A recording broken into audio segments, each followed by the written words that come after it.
This is DJI Spark, and in today's video I will quickly show how you can check for firmware/software updates for this drone.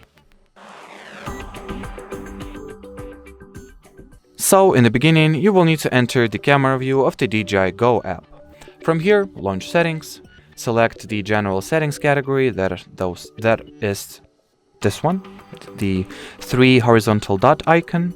Now scroll the general settings all the way to the bottom and open the about section, and here you can check for the aircraft firmware updates, and if there will be a newer firmware version you will be able to install it from here. As you can see, my aircraft runs the latest firmware.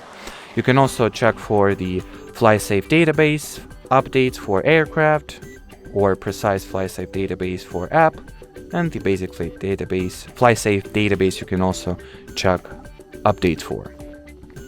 And well, as far as this video goes, that'll be it. So thanks for watching, and bye bye.